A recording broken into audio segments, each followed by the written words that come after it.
Class 10 standard math sample paper 2023 के question number 27 के solution में पहुंच चुके हैं। अगर आपने इसे प्रीवियस वीडियो अभी तक नहीं देखा, साथ ही साथ आने वाले वीडियोस का सॉल्यूशन देखना चाहते हो तो कंप्लीट प्लेलिस्ट का लिंक मिलेगा आपको डिस्क्रिप्शन में। क्वेश्चन नंबर 27 क्या है? If the zeros of the polynomial इस पॉलिनोमियल का जो जीरो है are double in the value, double value है किसका? Two the zeros of the polynomial is now find the value of P and Q. Simply एकदम simple form में समझते हैं क्या है।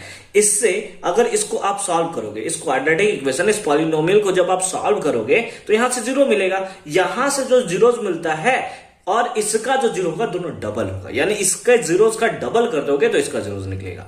ठीक है, तो उसके लिए तो हमें पता होना चाहिए ना कि इसका जीरोस है कितना, तब तो उस जीरो को डबल करके बताएंगे कि इसका जीरो है।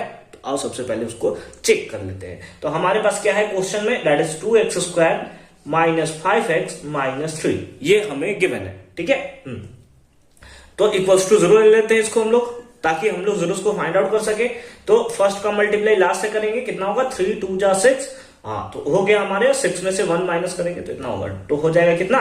2x² minus 6x plus x minus 3 equals to 0 हो गया ना। 3 2 जा कितना हो गया भाई? 6 6 1 जा 6 होता है ना, और 6 में से 1 माइनस करोगे 5 मिल गया। ठीक है, तो वही बस हमने इसको अरेंज कर दिया अच्छी तरीके से। 2 2 यहां पर, x और x यहां पर कॉमन निकाल दिया हमने, तो क्या हो गया? x 2 के टेबल में कितने टाइम्स में? 3 टाइम्स में, और x है तो x मर गया, प्लस 1 कॉमन ले लिया तो क्या हो गया? That is x minus 3 is equals to 0। तो इस बेसिस पे हम लोग क्या लिख सकते हैं? x माइनस 3 कॉमन ले लिया हमने, और यहां पे बचा 2x और यहां पे बचा प्लस 1 इज इक्वल्स टू 0। तो यहां पर कितने जीरोस निकलेंगे? 2 जीरोस निकल जाएंगे।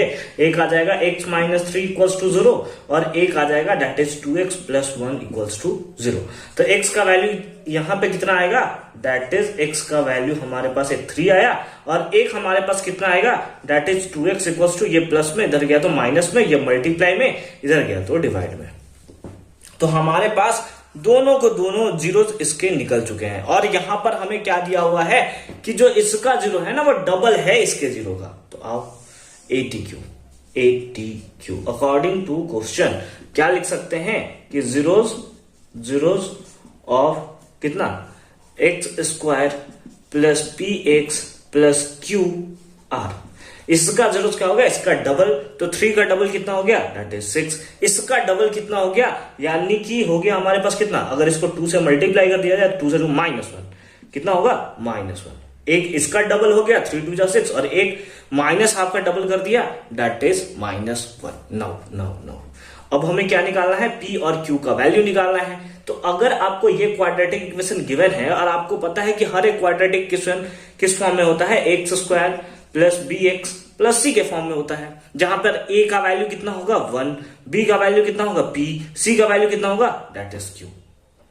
ठीक है, तो सम ऑफ जीरोस यहां लगा सकते हैं। Sum of zeros, let us suppose alpha plus beta. Alpha plus beta क्या होता है formula? That is -b/a। Alpha plus beta कितना है? दैट इज 6 और -1 है ना, प्लस बीटा -1 तो वही 6 -1 इक्वल्स टू कितना हो गया? -b। b का वैल्यू कितना है? That is p divided by a का वैल्यू कितना है? That is 1। तो सिंपली कितना आ जाएगा? ये 5 इक्वल्स टू -p। तो देयरफॉर p इक्वल्स टू कितना आ गया? -5। p इक्वल्स टू कितना आ गया? -5। समझ रहे हो बात को? एक वैल्यू आपको मिल चुका है, p और q दोनों का वैल्यू चाहिए था, हमने p का वैल्यू सिंपली यहां निकाल चुका है। अब आइए हमें q का वैल्यू निकालना है। तो ऑल्सो हम लोग प्रोडक्ट ऑफ द जीरो जानते हैं, क्या होता है? Alpha into beta. ये फॉर्मूला क्या होता है? That is c/a। Alpha into beta यानी कि 6 into -1 is equals to c/a। c के प्लेस पे क्या है? दैट इज q, तो q बाई a का वैल्यू कितना है? That is 1। तो कितना हो गया? -6 equals to q, -6 equals to q। तो इस बेसिस पे आप बोल सकते हो p का वैल्यू -5, q का वैल्यू -6। एक आंसर आपका ये हो गया, एक आंसर आपका ये हो गया। आई होप कि ये कॉन्सेप्ट आपको अच्छे तरीके से क्लियर हुआ होगा। एक बार फिर से शॉर्ट में हम लोग समझ लेते हैं। हमसे पूछा हुआ था कि हमें इसमें से P और Q का वैल्यू फाइंड आउट करना है, लेकिन जो इसका जीरो है ना वो इसके जीरो का डबल है। तो पहले इसके जीरोस को हमने फाइंड आउट कर लिया, इसका जो जीरो निकला तो अब हमने बोला कि इसका जो जीरोस होगा वो इसका डबल यानी 3 2 जा 6, और इसका डबल दैट इज -1 होगा। और फिर अल्फा प्लस बीटा लगाकर -b/a इसका फॉर्मूला लगाकर हमने p का वैल्यू निकाल दिया, दैट इज -5, और alpha into beta that is product of zeros निकालकर C/A का फॉर्मूला यूज करके हमने Q का वैल्यू निकाल दिया, दैट इज -6। आई होप कि ये कॉन्सेप्ट आपको अच्छे तरीके से क्लियर हुआ होगा। मिलते हैं आपसे अगली वीडियो में क्वेश्चन नंबर 28 के कॉन्सेप्ट के साथ, क्योंकि वहां पे ना कॉन्सेप्ट एकदम भर भर के दिया हुआ है। तो क्वेश्चन नंबर 28 बिल्कुल मिस मत करना। कंप्लीट प्लेलिस्ट का लिंक मिलेगा आपको डिस्क्रिप्शन में, एक बार आप जरूर से जरूर चेक कर लोगे।